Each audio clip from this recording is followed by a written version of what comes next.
Welcome to Talk Treatises. It's great to be back. Today, we are stripping away all the noise. We're taking a single classic text, a primary source, and we're going to see if we can't get to the bottom of one of the most persistent, irritating, and frankly, vital questions in human history. We are going back to the bedrock. That's a pretty modest goal for a Thursday. We always aim high here. And the text we have on the docket today is Plato's Euthyphro. Now, for anyone who hasn't, dusted off their college philosophy books in a while, or maybe never picked one up, this one is often pitched as Philosophy 101. Right. It's one of the early Socratic dialogues. It's short, it's sharp, and it looks deceptively simple on the surface. And that's the trap, isn't it? That is absolutely the trap. It's often the very first text assigned to philosophy students because it introduces the Socratic method. That constant questioning, the elenchus, so clearly.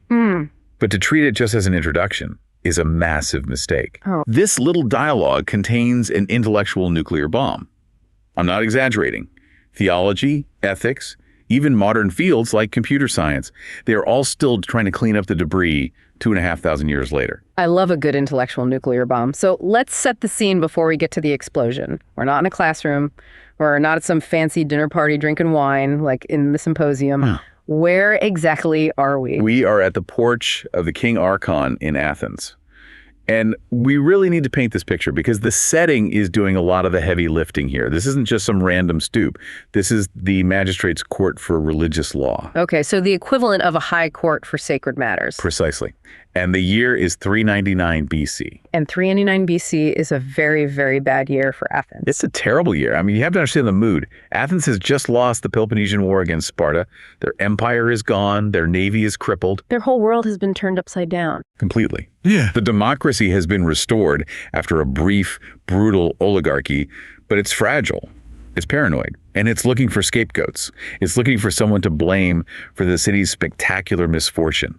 There's a real sense of moral panic in the air. A who did this to us kind of atmosphere. Exactly. Who corrupted our city? Who angered the gods? That's the question on everyone's mind. So in this atmosphere of paranoia, at this specific legal center for religious crimes, we have a chance meeting between two men. Right. And they couldn't be more different. In one corner, we have Socrates. He's 70 years old at this point. He's arguably the most famous or infamous public figure in the city. A real nuisance. The guy who walks around asking questions nobody can answer. For decades, he's been annoying the powerful and influential for a generation. And now he's at the court because he's waiting for his own trial. He's been impeached. Impeached is the word used in the text, yeah. The indictment has been drawn up. And the man accusing him is this young, relatively unknown figure named Miletus. We don't know a whole lot about Miletus outside of this event, but the text gives us this fantastic physical description. Socrates says he has a beak, like a bird's nose, long straight hair, and an ill-grown beard. Which is, I think, a polite ancient Greek way of saying he looks a bit patchy, very severe, and probably trying a bit too hard to look wise beyond his years. I think that's a perfect reading of it. He's a young radical, maybe an aspiring politician or poet, trying to make a name for himself by taking down the old giant. But the charges he brings are deadly serious. He accuses Socrates of being a maker of gods. A maker of God. That sounds almost complimentary, like he's a creative type, a fantasy novelist or something. In a state where religion and government are fused, it's treason. It's the highest form of impiety. Specifically, the charge is that Socrates invents new spiritual entities, his famous daimonion or inner guiding voice, and disregards the old sanctioned gods of the state. And the inevitable follow-up charge. And of course, that he's corrupting the youth by teaching them to question authority, to question everything. Socrates actually jokes about it in the text. He says Miletus is like a good husbandman, a good farmer, coming to clear away the weeds, meaning Socrates, so the young shoots of Athens can grow properly. It's such dark humor, isn't it? Especially considering he's about to be sentenced to death. He's treating his own executioner like an overzealous gardener. It tells you everything about his demeanor. Detached, ironic, and completely unafraid. So that's Socrates' situation. He is the defendant staring down the barrel of a capital charge. But then walking onto the porch, we have the other title character, Euthyphro. Euthyphro. Now, this guy is a real character. He's a soothsayer, a professional diviner. He claims to have an inside line to the gods. He's the guy who tells you what your dreams mean or what the omens say. He is a religious expert. And he's not there as a defendant like Socrates. No, and that's the surprise. He's there to prosecute. And this is where the real drama kicks in. This isn't a parking ticket or a property dispute. Euthyphro is prosecuting his own father for murder. Which, in ancient Athens, was a massive scandal. It's almost unthinkable. You just didn't do that. The family unit, the oikos, was sacred. The father was the head of that unit, the priest of the household cult. It wasn't just considered rude or bad form. No, it was seen as the height of impiety. To drag your own father into court was a violation of the natural and divine order. The Greeks believed that your father gave you life, so you owed him this fundamental debt of gratitude that made prosecution impossible. But Euthyphro is completely calm about it. He's almost serene. He is terrifyingly confident. He tells Socrates that he possesses exact knowledge of piety and the divine law. He believes that pollution, the religious stain or miasma of murder, applies equally to everyone. It doesn't matter if the killer is a stranger or your own dad. So he sees it as a duty. A sacred duty. He believes if you don't purify that stain by prosecuting the guilty, you and your whole family become infected by it. He's a rigorous fundamentalist. He believes the law is the law is the law. Biology doesn't matter to him. So we have this perfect setup. Socrates is being sued for not knowing what piety is, for being impious. And Euthyphro is suing his father because he claims to know exactly what piety is. It's a perfect collision. It's a collision of profound doubt and absolute certainty. Socrates represents the questioning mind, and Euthyphro represents the dogmatic mind. And Socrates, seeing this opportunity, decides to do what he always does. He asks for help. Help, in quotation marks. Right. He says, essentially, Euthyphro, you are obviously the expert here. What a stroke of luck meeting you.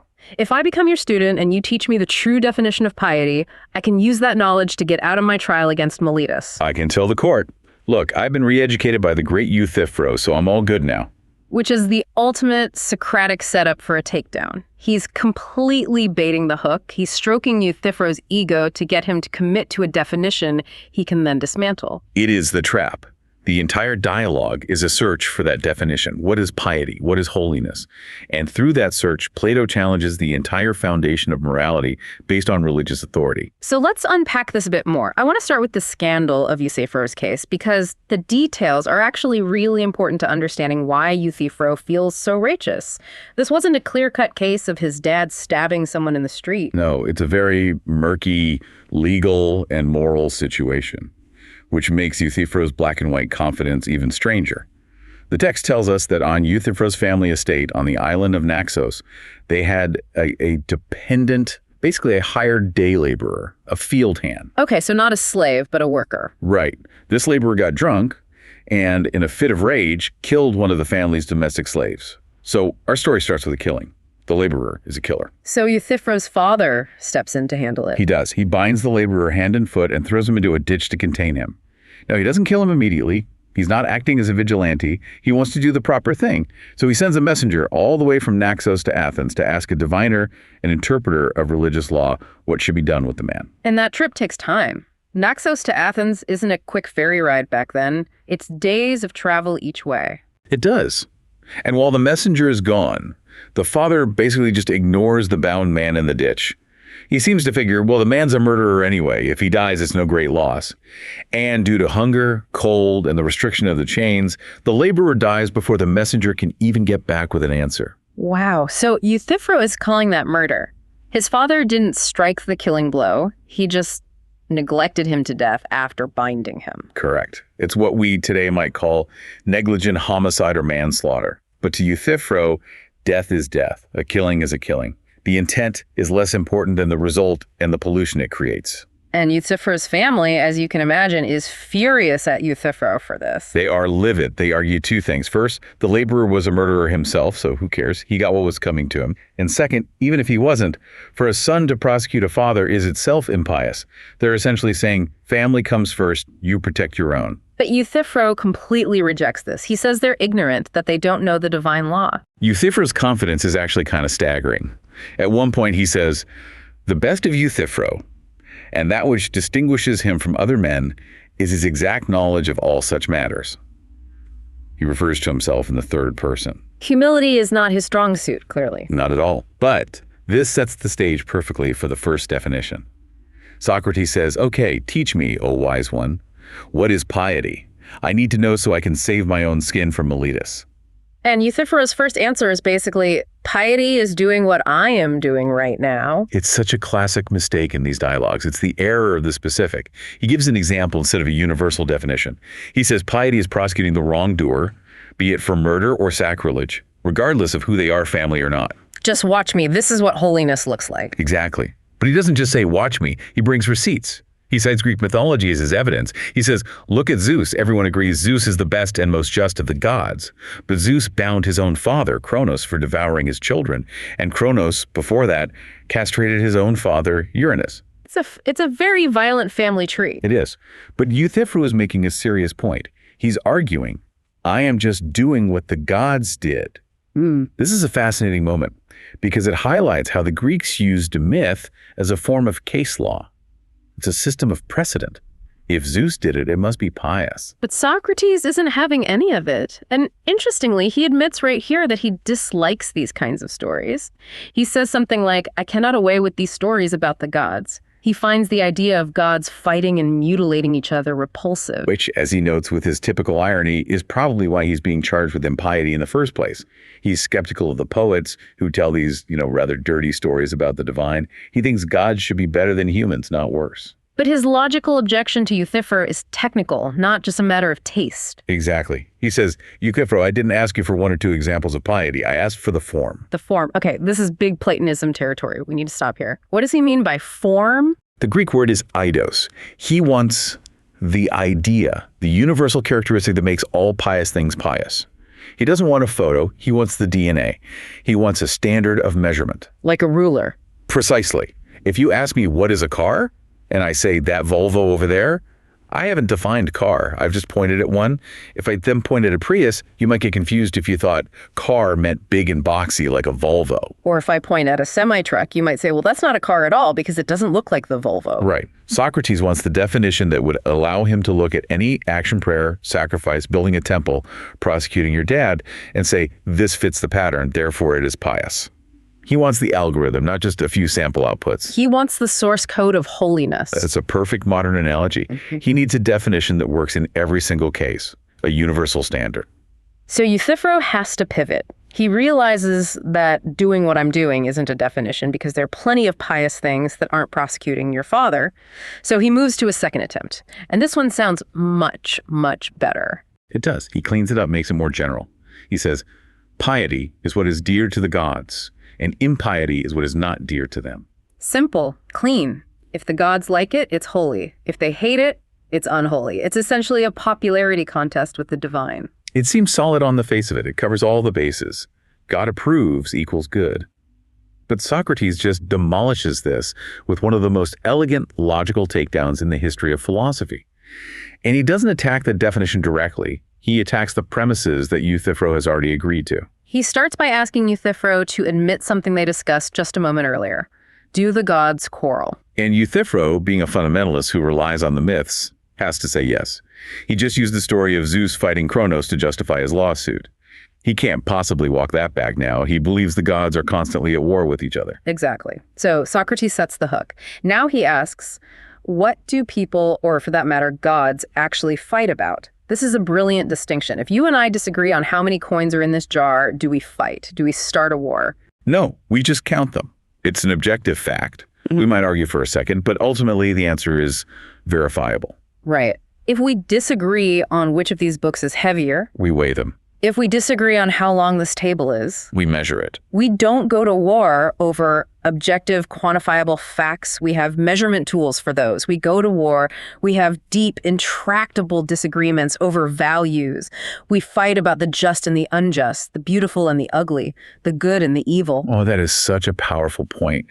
Nobody starts a war over the boiling point of water. They start wars over concepts like justice or honor or national sovereignty. Precisely. So Socrates says if the gods are quarreling, which Euthyphro has already admitted they are, they must be quarreling about values. values. They must have different opinions on what is good and what is evil, what is just and what is unjust. I see where this is going. If they're fighting, it means there is no consensus. Exactly. If the gods disagree on what is good, then the very same action might be loved by one god and hated by another. Like Euthyphro prosecuting his dad. The perfect example. Zeus, who bound his own father, might love what Euthyphro is doing. It reminds him of his own glory days. But Kronos, who was the one who got bound by his son, would absolutely hate it. Or Hera, the goddess of family, might hate it because it disrupts the sacred family order. So under Euthyphro's own definition that piety is what the gods love, the act of prosecuting his father is both pious because Zeus loves it, and impious because Kronos and Hera hate it. It's both at the exact same time. And that is a logical contradiction. A thing cannot be both holy and unholy in the same respect at the same time. It's like saying a shape is both a perfect square and a perfect circle. It's impossible. The definition completely collapses because the gods are not a unified voting bloc. They're a squabbling, dysfunctional family. You can't use what the gods love as a stable standard when the gods themselves are at each other's throats about it. That is just a brutal refutation. And what I love is that it relies entirely on Euthyphro's own belief in the myths. If Euthyphro had been a different kind of theologian, if he'd said, actually, the myths are just stories, the gods are perfect beings in total unity, then Socrates wouldn't have been able to use this argument. Absolutely correct. But Euthyphro is a literalist. He needs the myths to be true to justify his lawsuit. But those same myths make his definition of piety logically impossible. He is well and truly hoisted by his own petard. So this forces them to the third definition. And Socrates actually helps him out here. He sees Euthyphro is struggling and says, okay, let's amend it. Let's patch the hole in the boat. How about we say that piety is what all the gods love and impiety is what all the gods hate? Unanimous consent. If every single god agrees on it, then it's pious. If they are split on the issue, then it's neither pious nor impious. It's just neutral. Euthyphro accepts this immediately. He thinks he's safe. He's probably thinking, well, surely all the gods agree that murder is bad, so I'm still on solid ground. He's relieved. But this just leads us to the main event. This is the moment philosophy professors live for, the Euthyphro dilemma. This is the part that makes your brain hurt, but in the best possible way. We need to slow down here, because the distinction is subtle, but the implications are universe-shattering. Socrates asks a very, very specific question. It's the central question of the dialogue. He asks, is the pious loved by the gods because it is pious, or is it pious because it is loved by the gods? Okay, let's repeat that for everyone. Does God love the good because it is already good on its own terms, or does the act of God loving it make it good? Right. And to explain this to Euthyphro, who is looking a bit confused, Socrates uses this brilliant, if slightly clunky, analogy about action versus state. He talks about carrying something. Yep. He asks, is a thing a carried thing because someone is carrying it? Or do people carry it because it is, by its nature, a carried thing? Well, grammatically and logically, it's obvious. It only becomes a carried thing at the moment someone picks it up and starts carrying it. The action of carrying causes the state of being carried. A box sitting on the floor isn't a carried thing. Exactly. The state of being loved is an effect. It's something that happens to the object because a subject, a person or a god, is doing the loving. A shirt isn't loved just sitting on the rack in a store. It becomes a loved shirt when you love it. Okay, I'm with you. The love is an action directed at the object, creating this state of being loved. So Socrates gets Euthyphro to agree to this logic. Then he applies it to piety. The gods love piety because of its inherent nature. They love it because it is holy. They don't just point at a random rock, decide to love it, and suddenly that rock becomes the definition of holiness. Right. They're not arbitrary. They recognize the holiness that's already in the action, and that recognition prompts their love. It's a rational response. The assumption is that the gods are smart. They love good things for good reasons. But here is the beautiful subtle trap. If the gods love piety because it is pious, then the holiness must exist before their love. It has to precede it. Here it is. Holiness is the cause of their love. Their love is just a reaction to the holiness. Therefore, saying piety is what all the gods love isn't a definition of piety at all. It's just an attribute. It tells you how the gods feel about piety, but it doesn't tell you what piety actually is. It's like me asking you, what is a celebrity? And you answering, a celebrity is someone the paparazzi take photos of. That is a perfect analogy. The paparazzi take photos because the person is a celebrity. Being chased by photographers is a side effect of fame. It's not the definition of fame itself. If you want to define fame, you have to talk about public recognition or influence or talent. If you just talk about the cameras, you've completely missed the essence. So Euthyphro has failed again. And this time, it's a much deeper failure. He hasn't defined the essence. He's just pointed out a symptom. The gods love it. Great, but why? What is it about piety that makes them love it? That's the question. And Euthyphro can't say. Exactly. And the implication here is massive. This is the nuclear bomb we talked about. If the gods love the holy because it is holy, then holiness morality itself exists independently of the gods. This is what drives the wedge between religion and ethics. It does. Because if morality is independent of the gods, then the gods are not the authors of morality. They are subject to it, just like we are. They are just better at recognizing it. They're like cosmic referees enforcing a rule book that they didn't write. That is a staggering thought for an ancient Greek or for anyone in a deeply religious society. It puts a standard of goodness above Zeus himself. And what if you take the other horn of the dilemma? What if you say, no, it is holy because the gods love it? Well, then you have what later theologians would call divine command theory, but you run into a really terrible problem, arbitrariness. If the good is merely whatever God happens to love, then God could theoretically decide tomorrow that murdering children is good, and because God loves it, it would become good. There would be no objective standard you could use to argue against it. None. You couldn't say that's wrong, because wrong would just mean what God doesn't love. You also couldn't say God is good and have it mean anything. You'd just be saying God does what God wants to do. It makes the statement, God is good, a meaningless tautology. It just means God is God. Exactly. And both Socrates and Euthyphro seem to recoil from that possibility. They both want morality to be real, stable, and rational. They don't want it to be a divine whim. But by admitting that, they effectively strip the gods of their absolute power over the definition of truth and goodness. This is where Euthyphro starts getting really frustrated. He accuses Socrates of being like Daedalus. Daedalus, the legendary inventor and supposedly a distant ancestor of Socrates, which is a nice little touch. Right, Daedalus built these statues that were so lifelike, they would supposedly get up and run away if he didn't tie them down. And Euthyphro says, I put my arguments down, I state my definitions, and you make them walk away. They won't stay put. He's blaming Socrates for the fact that his own logic keeps falling apart. And Socrates has this great retort. He says, I wish they would stay put. I'm not trying to make them move. Your arguments are moving because they are inherently unstable. It's a wonderful moment of wit. Socrates says he'd trade the vast wealth of Tantalus just to have one solid argument that stands still. He wants truth, not slippery rhetoric. So having completely exhausted the God-love definition, Socrates throws Euthyphro a bone.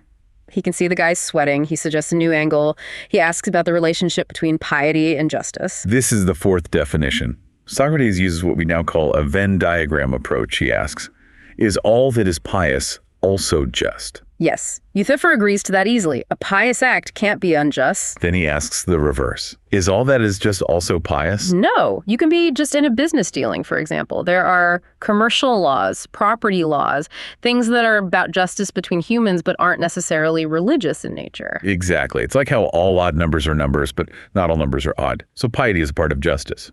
But which part? And Euthyphro, trying to recover, answers that piety is the part of justice that attends to the gods. The other part of justice attends to men. Attention. The Greek word is therapia, and this word has a specific range of meanings. It implies care, service, healing, tending to. So Socrates latches onto this word. He asks, what do we mean by attention or care? Usually when we care for something like a horseman cares for horses or a huntsman cares for dogs, we improve them, we make them better. So does our piety make the gods better? Do we improve the gods with our worship? It's an absurd thought for a Greek. It's blasphemous. You cannot improve a god. They are, by definition, perfect, self-sufficient beings. Euthyphro immediately backs away from this. No, that's not what I mean. So Socrates says, okay, then what kind of service is it? Is it like the service a servant shows to a master? Euthyphro likes this better. Yes, it's administration, a service. Like a deckhand helping the captain navigate the ship. But Socrates, ever relentless, pushes again. If a servant helps a shipbuilder, the end result is a ship. If a servant helps a doctor, the end result is health. If a servant helps a general, the end result is victory. If we are servants to the gods, what are we helping them produce? What is the fair work of the gods? What is the grand project? This is such a profound question. What is the goal of divine activity? Why are we here? If we are their helpers, what are we building together? And Euthyphro, he completely whiffs it. He has no answer. He dodges completely. He cannot name the product. A later Christian might say, we are co-creators in building the kingdom of heaven or achieving universal salvation. A Stoic might say, maintaining cosmic order. Euthyphro says nothing of the sort. He gives this vague, panicked speech about saving families and states through prayer and sacrifice. He retreats back to ritual. He can't articulate a purpose for the gods other than in just being gods and maybe helping us out if we ask nicely. Which leads directly to the final and frankly most cynical definition of the dialogue. The fifth definition. Piety as trade. Or, as he puts it, the science of asking and giving. Right. Euthyphro says piety is knowing how to ask for things from the gods, which is prayer, and knowing how to give things to them, which is sacrifice. And Socrates immediately frames this in economic terms. He says, so it's a system of barter. We're doing business with the gods. But it's a ridiculously lopsided trade. Socrates points out that we get everything good from the gods. Life, health, the sun, the rain, our crops. They give us all good things. What could we possibly give them in return that they actually need? They're perfect beings. They need nothing. It's like trying to buy a billionaire a sandwich. He doesn't need your sandwich. Exactly. And Euthyphro has to admit this. He says we can't give them anything that benefits them. We can only give them honor and tribute and what pleases them. And do you see the trap closing? Oh, I see it. It's a beautiful circular trap. Wait, if we give them what pleases them? Then we are right back at definition number 2. Piety is what is dear to the gods. We walked in a big circle. Like the statues of Daedalus. The entire argument has just moved itself right back to the starting point. And if piety is just what pleases the gods, we run right back into the problem of the gods quarreling and the even bigger Euthyphro dilemma. We haven't moved an inch. We've made zero progress. And Socrates calls him out on it directly. He says, Euthyphro, we're back at the start. You've led us in a circle. You must not really know what piety is. And this is the climax of the dialogue. Socrates really puts the pressure on. He says with that devastating irony, if you didn't know for sure what piety was, you would never have risked the gods' anger and your family's shame by prosecuting your own father.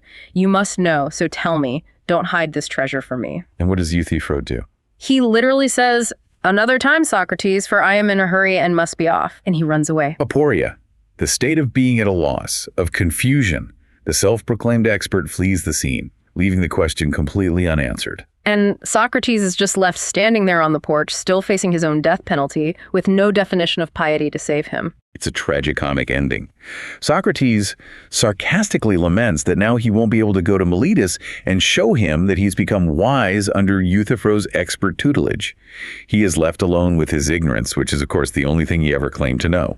So that is the text. It ends in failure, in confusion. But obviously this text matters immensely. It's one of the pillars of Western thought. Why? Why do we still care about a failed conversation from 2,500 years ago? Well, for several huge reasons. First, you have the innovation of definition.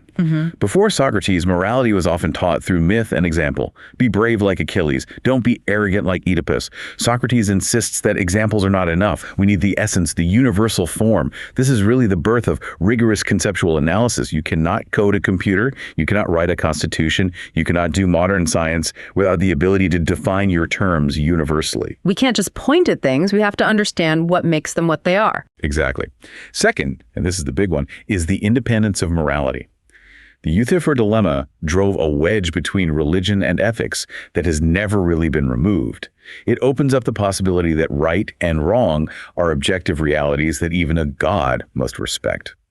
This allows for a secular ethics, or at least an ethics that isn't dependent on the specific whims of a specific deity. Which is a huge deal. It means a Christian, a Muslim, and an atheist can, in theory, sit down and have a rational argument about what justice is, because justice might be a shared reality, not just a sectarian command from on high. Absolutely. Third, it's a powerful critique of traditional religion. Socrates is subtly exposing the incoherence of the popular Greek pantheon. You can't base a stable moral system on gods who act like spoiled, bickering, violent children. He's clearing the ground for a more philosophical, unified, and rational concept of the divine, or perhaps no divine at all. And finally, we have to remember the real-world context. This isn't just an abstract word game in a classroom. Socrates is about to die for asking these exact kinds of questions. That's the key to the whole thing.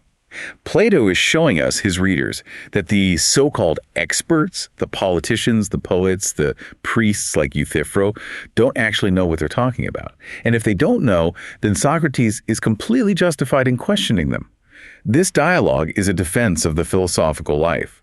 It argues that admitting your own ignorance is a form of intellectual piety, far superior to acting on a dangerous, false certainty. That's a powerful contrast. Euthyphro is willing to, in a sense, destroy his own father based on a definition he can't defend for 5 minutes. While Socrates is willing to die rather than pretend to accept a false definition or claim knowledge he doesn't possess, Euthyphro's certainty is dangerous.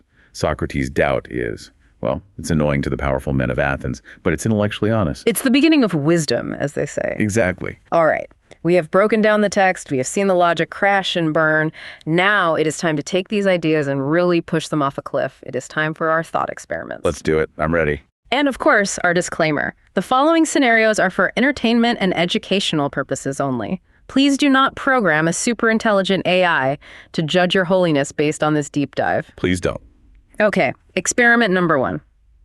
Let's call this one the AI alignment Euthyphro. Oh, this is a natural fit. It's almost too perfect. Right. Imagine we are a team of programmers building a true superintelligent AI. Let's call it the Olympian.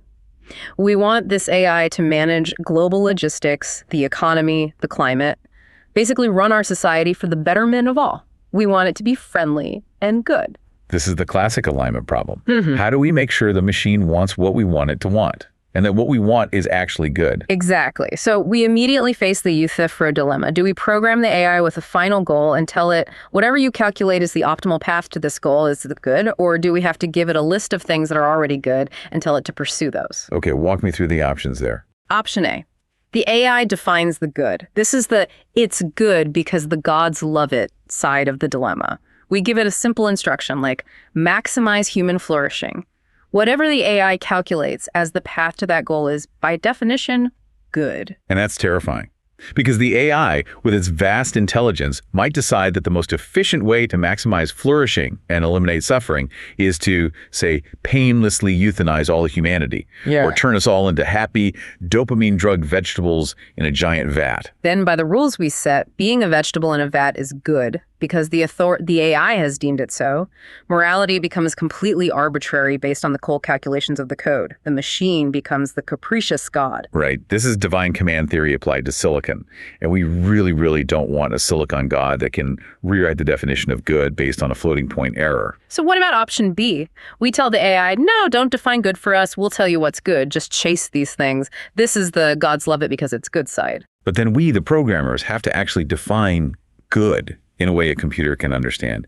We have to code in the form of the good. We have to provide a perfect, universal, exception-free definition of justice, fairness, mercy, and love. And if we can't do it, if we are just like Euthyphro and we just give it a bunch of examples like don't kill people or try to be nice, the AI, being a logical machine, will find 10,000 loopholes in a nanosecond. Of course. If we say maximize human happiness, it might wire our brains to a happiness circuit and leave us there to rot, because that's the most efficient solution. If we can't give it the essence, the universal definition of human values, the AI can't ever truly align with them. So we are stuck on the porch of the King Archon all over again. We cannot build a safe God AI until we can definitively answer Socrates' question, what is the essence of the good? And since we haven't managed to answer it in 2,500 years, we might be in a bit of trouble. It just shows that philosophy isn't just about old Greek guys in togas. It's about the potential survival of the species. If we can't define our values, we can't encode them, and we can't trust our creations. Well, sobering thought. Okay, experiment number 2. Let's look at that 5th definition, the trading one. Let's call this the bureaucracy of holiness. The science of asking and giving. I like it. Imagine a world where this is completely literalized. Theology is no longer a matter of faith. It's replaced by a high-frequency trading algorithm. There's a celestial stock market of honor. Go on. This sounds fun. Humans generate reverence credits through specific quantifiable acts. A certain number of credits for a prayer, more for a sacrifice, bonus credits for a public act of charity. These credits are deposited into your divine account, and you can trade them on an open exchange for miracle futures or divine intervention options. So I could invest, say, 500 hours of prayer and a goat sacrifice to buy a rainfall derivative for my farm, or I could short sell sin stocks. Exactly. But here's the catch, tying it back to Euthyphro. The quarrels of the gods are the market volatility. If Zeus and Hera are fighting over a mortal, the value of marriage fidelity credits crashes through the floor, while war bonds and vengeance swaps skyrocket. This just brilliantly exposes the absurdity of a purely transactional religion. If piety is just business, then a market crash causes a moral bankruptcy. The value of your good deeds could be wiped out overnight by a squabble on Mount Olympus. Right. It means nothing is intrinsically good. You shouldn't be honest because honesty is a virtue. You should be honest because honesty stock is up 5% this quarter and is paying a good dividend. It turns the human soul into a day trader, constantly checking the divine ticker tape. It completely destroys the idea of stable moral character. If the market shifts, your virtues shift. You become a moral chameleon just to maximize your portfolio. And I think that's the deep warning Socrates was giving us. If you view your relationship with the divine or with the state or with any authority as just a series of transactions, you aren't actually being moral. You're just looking for a payout. You're a mercenary for God. And that is not piety. That is just commerce. It's what some have called spiritual materialism. A perfect dead end. So at the end of this deep dive, what have we really learned? We learned that examples are not definitions. We learned that authority cannot create truth. At best, it can only recognize a truth that already exists. And we learned that if you decide to prosecute your father for murder based on a hunch that you have exact knowledge, you better be ready for a very, very annoying conversation with Socrates. And perhaps most importantly, we learned that the search for the definition itself is frustrating. It loops in circles, it makes our arguments run away from us like those magical statues. But that frustrating search is the only thing that keeps us from becoming Euthyphro. The unexamined definition is not worth holding. That's a wrap on Plato's Euthyphro. I think I'm going to go stare at a wall and try to define justice without using a single example. Good luck with that. Let me know if you solve it in the next, 2,000 years. Thanks for listening to The Deep Dive. Until next time.